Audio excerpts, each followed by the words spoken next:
Bonjour chers frères et sœurs, je vous salue, vous qui aimez le Seigneur Jésus-Christ. Alors je voudrais attirer votre attention sur deux mots importants. L'un est utilisé par l'Église, c'est-à-dire par tous ceux qui croient en Jésus-Christ, et l'autre est utilisé par des groupes ésotériques qui utilisent ce mot-là comme un appât pour attirer ceux qui ne savent pas, ceux dont la foi n'est pas grande. L'Église, vous allez le remarquer, ne parle jamais de secret. Ce n'est pas le mot secret qui est utilisé. C'est le mot mystère. Dans le christianisme, on parle de mystères. Les mystères du royaume de Dieu. Les mystères du royaume de Dieu. Le mot secret n'est pas utilisé. Les mystères du royaume de Dieu nous sont révélés. C'est pour ça que le Christ a dit, Père, je proclame ta louange. Ce que tu as caché aux savants, tu l'as révélé aux tout petits. Et les tout petits à qui tu as révélé, c'est qui? Mais ce sont ceux qui ont cru en lui. Et il révèle quoi? Les mystères du royaume de Dieu. Vous voyez? C'est les mystères. Dans la foi en Christ, on ne parle jamais de secrets. Non. Oui. Mystère vient de ce qui est mystérieux. C'est lié à des domaines de connaissance du monde divin, du royaume de Dieu. Et ces mystères sont comment? Sont révélés. Ces mystères sont révélés. Ces mystères sont révélés par qui? Mais par le Saint-Esprit. Quand Jésus était sur terre, il révélait ces mystères à ses disciples. Souvent, ces disciples même ne comprenaient pas toujours. Très souvent même, ils ne comprenaient pas ce que le Seigneur Jésus-Christ voulait dire. Mais le texte d'aujourd'hui, l'évangile d'aujourd'hui, il dit, sachez que le Fils de l'homme sur terre a le pouvoir de pardonner les péchés. Mais c'était un mystère dont il parlait. Les mystères du Christ, vrai Dieu, vrai homme. Qui a le pouvoir de pardonner les péchés. Vous voyez? Parce qu'il est divin. Il est à la fois humain. Sans péché, il est divin. D'autres vont dire, mais il est divin, pourquoi il est mort? Mais parce que sur la croix, il s'est chargé de nos péchés. Il s'est chargé de nos péchés. Tant qu'il ne s'était pas chargé de nos péchés, on ne pouvait pas le tuer, il ne pouvait pas mourir, il ne pouvait même pas mourir. Oui.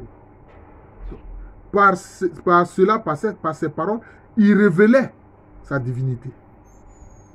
Quand par exemple il prend Jacques et son frère Jean et Pierre et il va sur une montagne où il est transfiguré, il révélait quoi?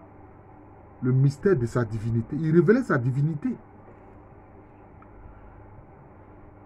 Dans son enseignement, Jésus a parlé beaucoup de sa divinité. C'était un mystère qu'il révélait. Il dit, qui m'a vu, a vu le Père. Vous voyez? Quand l'un de ses apôtres disait, montre-nous le Père, cela suffit, il a dit, mais comment? Tout ce temps-là, tu es avec moi et tu ne me connais pas.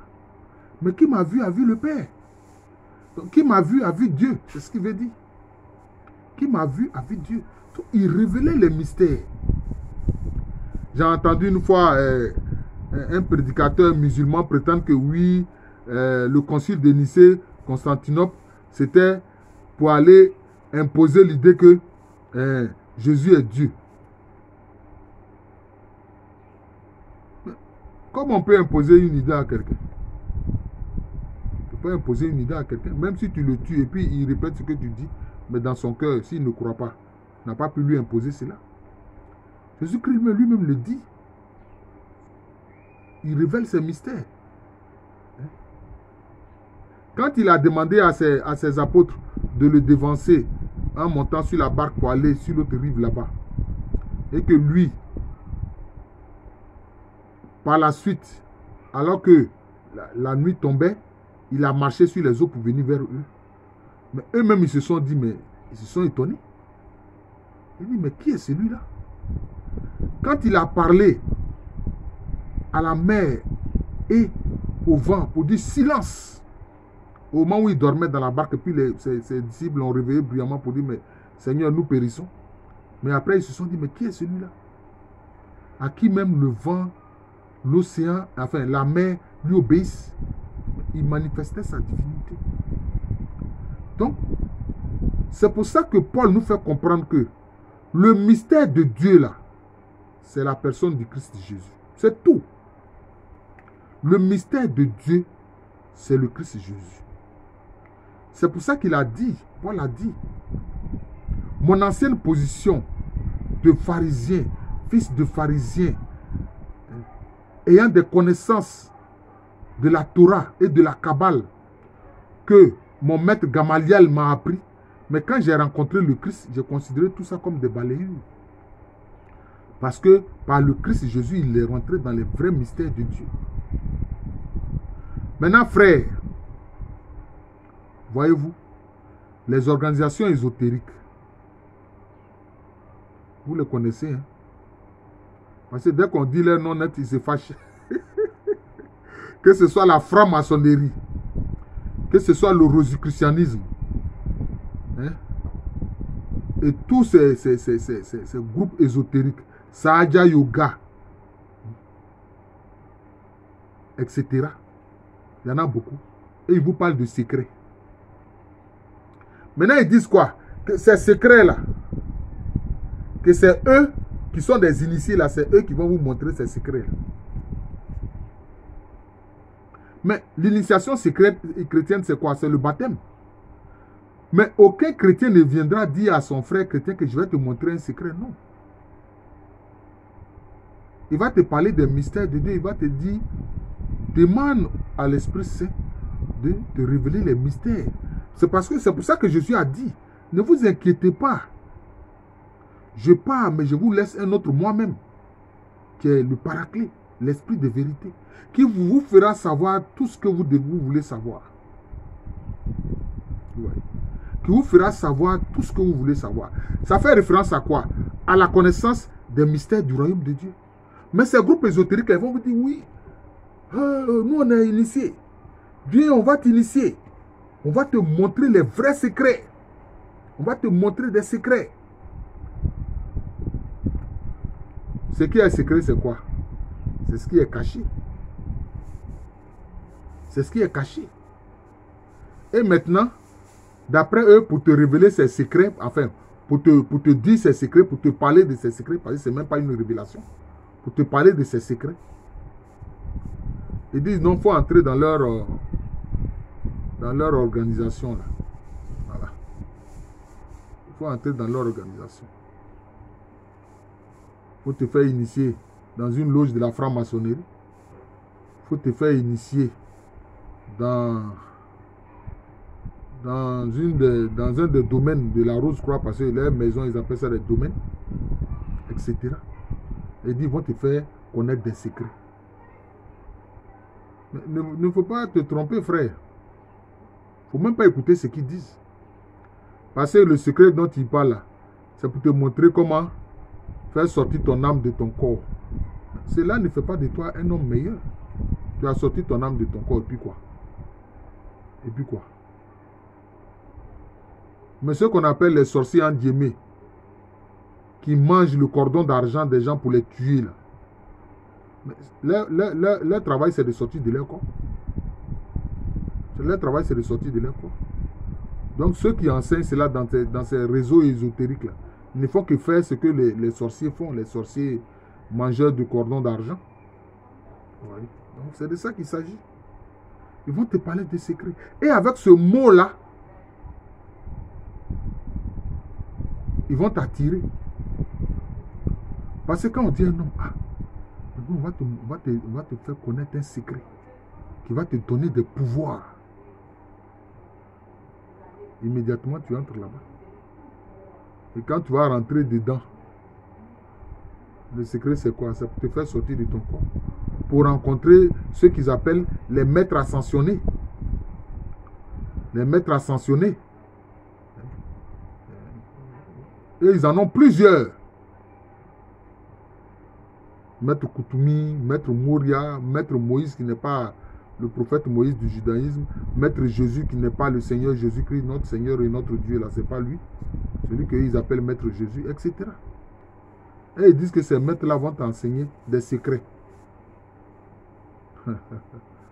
Mon ami, ces êtres-là même là, ce sont des êtres désincarnés qui errent dans l'astral. Tu vas aller errer dans l'astral, ils vont te montrer des secrets de l'astral.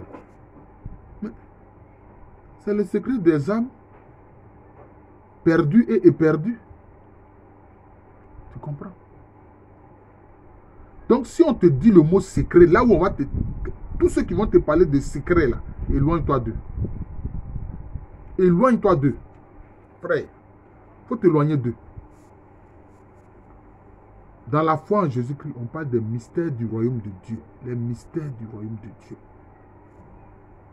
Et ces mystères te sont révélés par le Saint-Esprit. Le problème des chrétiens, c'est que ils ne posent pas les questions au Saint-Esprit pour que le Saint-Esprit leur fasse savoir ce qu'ils doivent savoir. Mais leur relation avec le Saint-Esprit, c'est de dire, oui, Seigneur, donne-moi ceci, Seigneur, donne-moi cela, Seigneur, donne-moi ceci, Seigneur, donne-moi cela. Oui. Alors qu'il est fondamental de connaître les mystères du royaume de Dieu. C'est fondamental de connaître les mystères du royaume de Dieu. Oui. C'est ça qui compte. C'est ça qui compte. Demandons au Saint-Esprit de nous révéler les mystères du royaume de Dieu. Voilà. Il suffit de lui poser la question. C'est tout. Il suffit de lui poser la question, c'est tout. Ce n'est pas une affaire de rites. Comme on le voit, ces groupes ésotériques justement qui parlent des secrets là. Ils vont t'amener à faire des rites, mais qui ne t'avancent à rien. Ils ne t'avancent à rien. Oui. C'est les mystères du royaume de Dieu. Et vous remarquez, dans une de ces lettres, qu'est-ce que Paul a dit? Il dit, il a été transporté en esprit au 3e ciel. Il le dit, mais il ne sait pas si c'est dans son corps, dans son âme ou dans son esprit, il ne sait pas, mais il a été transporté au 3e ciel. Et au 3e ciel, il a entendu des paroles ineffables que lui, il ne peut même pas prononcer sur terre. Vous voyez, on lui a révélé un mystère dont il ne peut même pas parler sur terre. Souvent, on nous dit, notre Dieu là, il est unique, mais en lui, il y a 3 personnes. Père, Fils et Esprit Saint. Mais entre nous, nous sommes combien de chrétiens qui demandons, Seigneur, révèle-moi ce mystère. Qu'est-ce que je dois comprendre par Dieu unique en 3 personnes? Dieu unique en 3 personnes. Comment moi, je peux comprendre ça? À mon petit humain, à mon petit niveau humain, là, comment moi je peux comprendre ça? Seigneur Esprit Saint, éclaire-moi. Mais je vous le dis, l'Esprit Saint va le faire. L'Esprit Saint va le faire. Moi, je l'ai demandé et l'Esprit Saint l'a fait. Voilà. Et je le dis parce que c'est vrai. Ce n'est pas de la vanité. Parce que c'est vrai, c'est tout. Je lui ai demandé et il m'a révélé. Il m'a fait savoir ce que c'est que la Sainte Trinité. Voilà. Donc, quand moi je parle de la Sainte Trinité, j'en ai une image claire. Et je sais à quoi ça renvoie. Voilà. C'est tout. Donc, posons au Saint-Esprit les questions liées aux révélations des mystères de Dieu. Voilà. Paul nous montre l'exemple. Quand il a découvert ces mystères-là, quand ces mystères lui ont été révélés, le mystère global et central, c'est le Christ Jésus. C'est en lui que se révèlent tous les mystères du royaume de Dieu, tous les mystères divins. Il a dit quoi? Quand lui il a découvert cela, cela lui a été révélé, là, il a fait quoi? Il a tout abandonné. Tout ce qui était avant, là, il a tout abandonné. Tout ce qu'il considérait comme important avant, là, il a tout laissé tomber. Il a tout laissé tomber. L'enseignement de Gamaliel, il a laissé tomber. Sa position de pharisien, il a laissé tomber. Ouais. Sa position même de citoyen romain, tout ça là, il a laissé tomber. Ouais. Et son seul but, c'est le Christ Jésus. Voilà. Merci, chers frères et sœurs. Recherchons et demandons à connaître et à entrer dans les mystères du royaume de Dieu. Mais je vous le dis, l'un de ces mystères, c'est quoi? Quand le Saint-Esprit vient habiter en nous, parce que c'est pour ça que régulièrement, il faut demander à être rempli du Saint-Esprit. Le Saint-Esprit vient habiter ton corps. Ton corps, là, c'est son temple. Ton corps, là, c'est sa maison. Quand il vient habiter dans ton corps, là, il fait quoi? Il te transforme petit à petit à la ressemblance de Jésus-Christ. Mais il ne faut pas être un obstacle au travail qu'il fait en toi. Il ne faut pas être un obstacle au travail qu'il fait en toi. C'est le mystère principal dont je vous parle. Il ne faut pas être un obstacle. Et puis, il ne faut pas poser des actes qui attristent le Saint-Esprit. Vous voyez?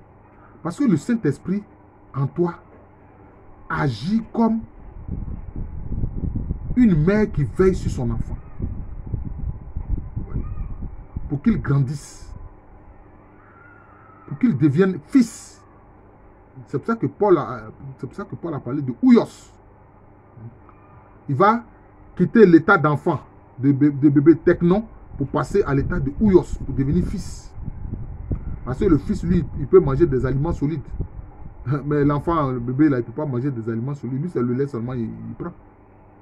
Ouais. Jusqu'à ce que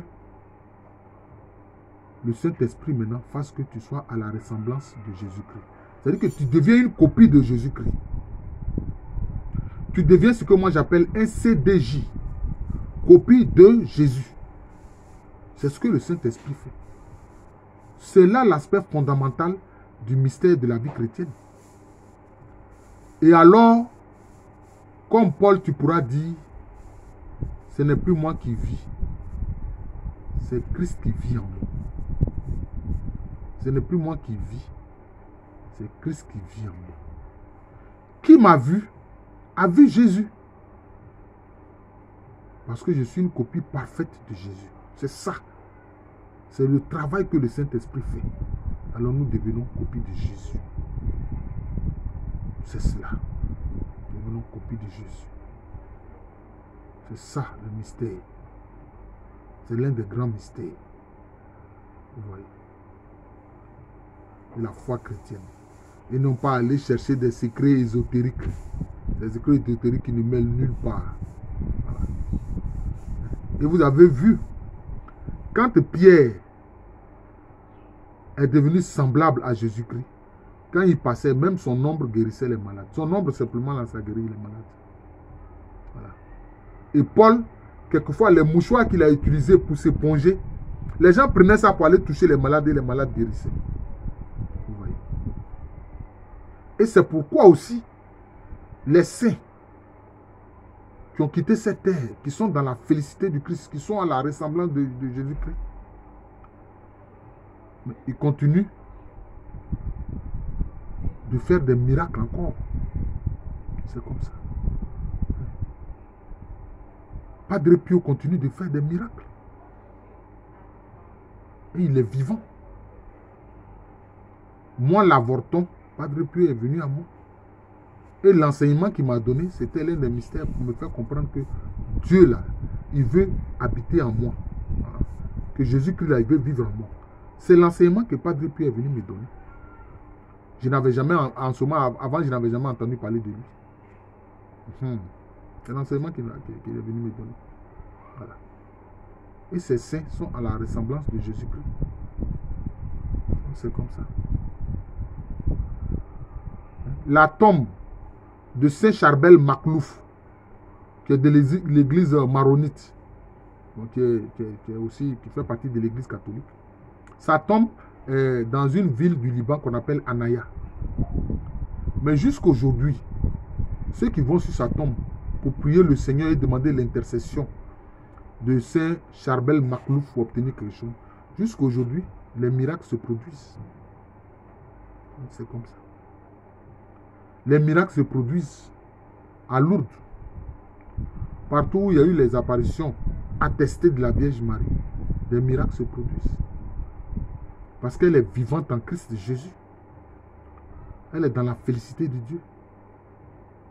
Et qu'elle peut obtenir ce que nous demandons à Dieu par son intercession pour nous donner cela. C'est ça le mystère divin. Il ne faut pas courir après des secrets qui n'en sont pas et qui ne mènent nulle part. Ceux qui vous parlent de secrets, c'est pour vous piéger, pour vous emmener dans le camp de l'ennemi. Je suis le frère Jean de l'amour de Jésus. C'est mon nom spirituel et c'est le nom de cette chaîne YouTube-là. Abonnez-vous à cette chaîne YouTube. Regardez ces enseignements. Il y en a plus de 360. Partagez ces enseignements-là. Et écoutez-les, prenez le temps de les écouter. À l'état civil, je suis le professeur Alou Kwame Rémy. Merci encore et bonne journée à tous.